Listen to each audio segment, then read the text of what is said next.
Assalamualaikum warahmatullahi wabarakatuh. Terima kasih sudah klik video ini. Ini adalah video kedua setelah sebelumnya Working in Japan. Nah, sekarang saya ingin sharing mengenai prosedur setelah kedatangan di Jepang.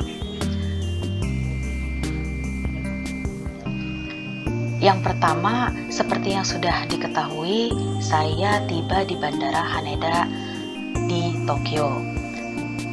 Setelah turun dari pesawat, kami diwajibkan untuk menjalani tes COVID-19 dan setahu saya tesnya itu adalah antigen tes yang menggunakan sampel air liur. Namun, jika pada saat itu tidak bisa memproduksi air liur, maka akan dilakukan swab melalui hidung. Setelah tes, kami diwajibkan untuk memberikan semua dokumen yang kami bawa dan mereka mengecek dokumen kami. Setelah dilakukan pengecekan dokumen, kami diminta untuk menunggu. Lumayan lama, menunggu kurang lebih sekitar 3 jam. Setelah keluar hasilnya negatif, kami diminta untuk ke bagian imigrasi. Nah, di sanalah kami akan diberikan Zairyu Card yang masih belum ada alamatnya. Lalu, kami digiring ke balai ketibaan atau di ruang ketibaan.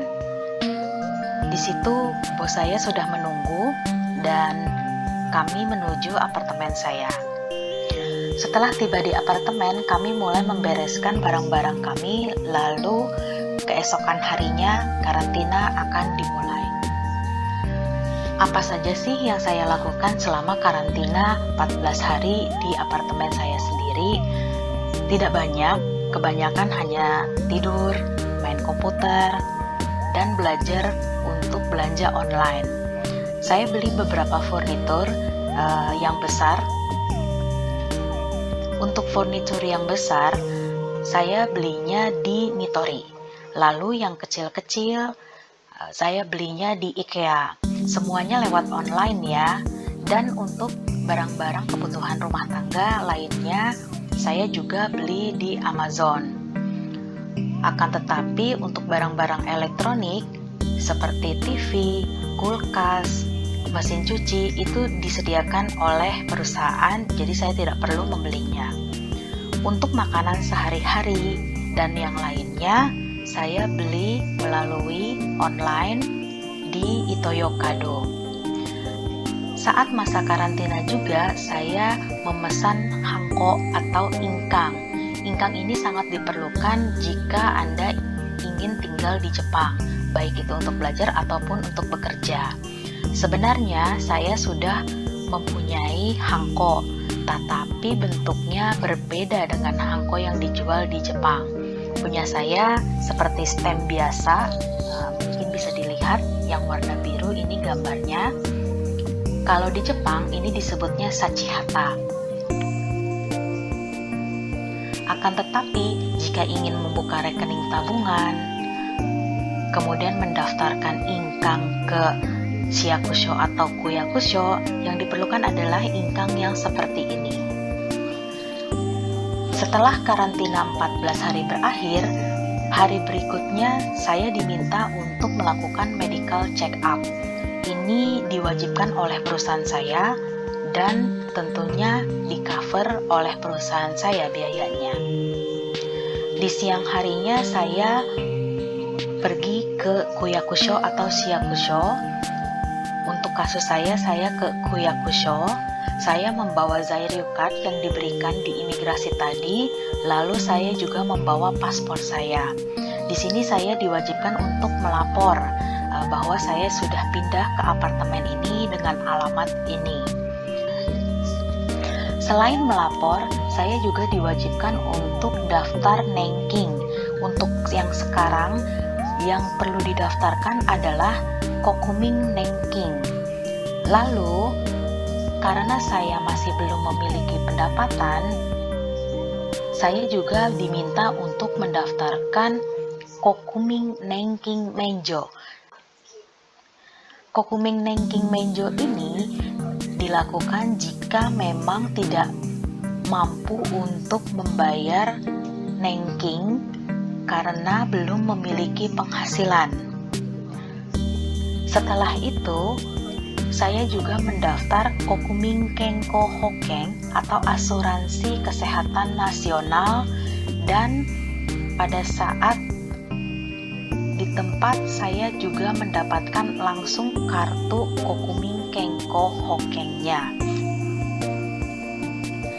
Kalau untuk nengking itu bisa dimenjo atau untuk dibebaskan, tidak perlu membayar, akan tetapi untuk Kengko Hokeng ini wajib sifatnya untuk dibayar.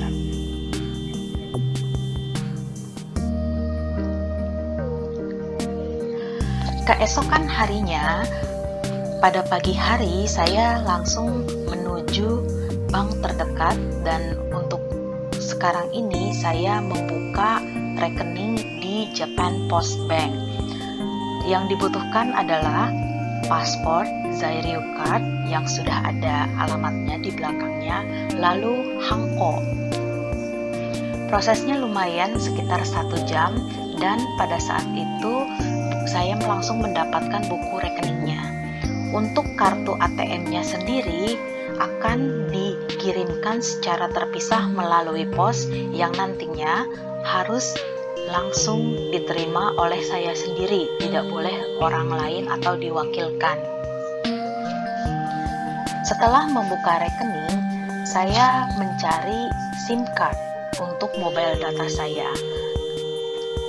Karena saya sudah diberikan handphone oleh perusahaan yang hanya bisa untuk telepon dan SMS, saya membutuhkan data internet untuk di HP saya pribadi. Akan tetapi setelah saya berkeliling ke Y-Mobile, UQ Mobile, itu tidak ada yang bisa menjamin bahwa SIM card yang mereka jual kompatibel dengan handphone saya.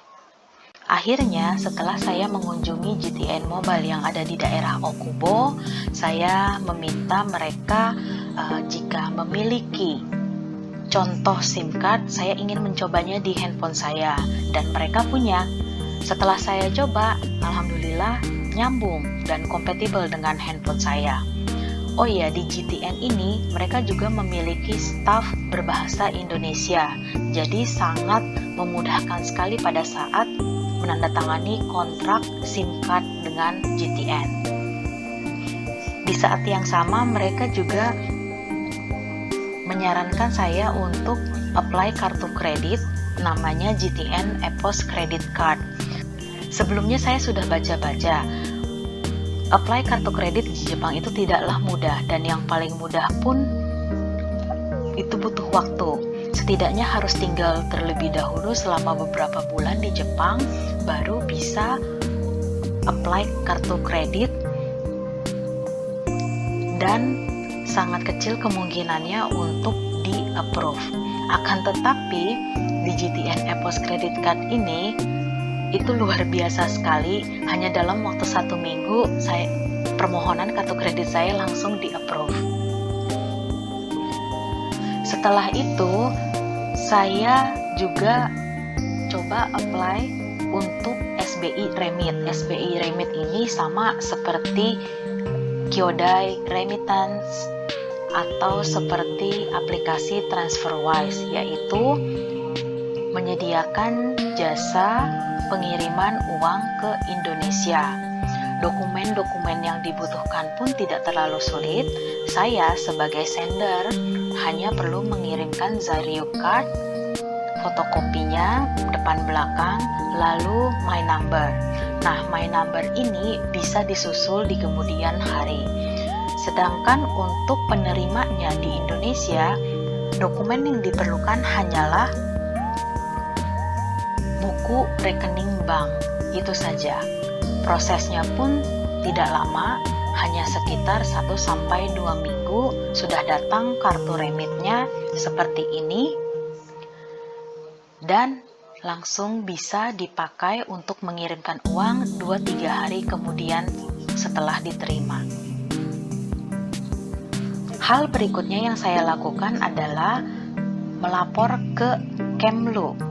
Melapor ke Kemlu agak gampang-gampang susah karena websitenya itu terkadang error. Jadi perlu di-refresh berulang kali, perlu dicoba berulang kali.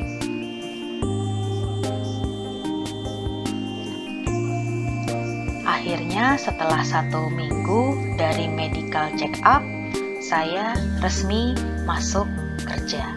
Berikutnya mengenai My Number Card. My Number Card ini wajib bagi kita, orang asing ataupun orang Jepang, untuk memilikinya.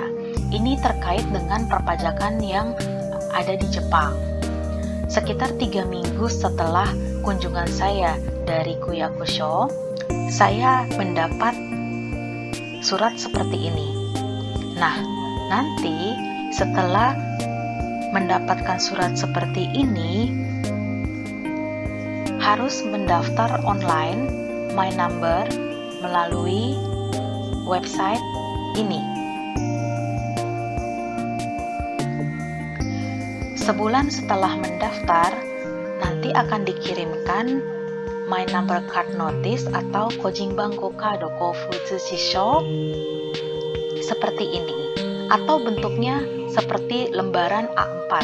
Ini bentuknya seperti kartu pos ya, nanti ini dibagi 2. Setelah menerima pemberitahuan seperti ini, datanglah ke Kuyakusho dengan mempersiapkan 2 macam password.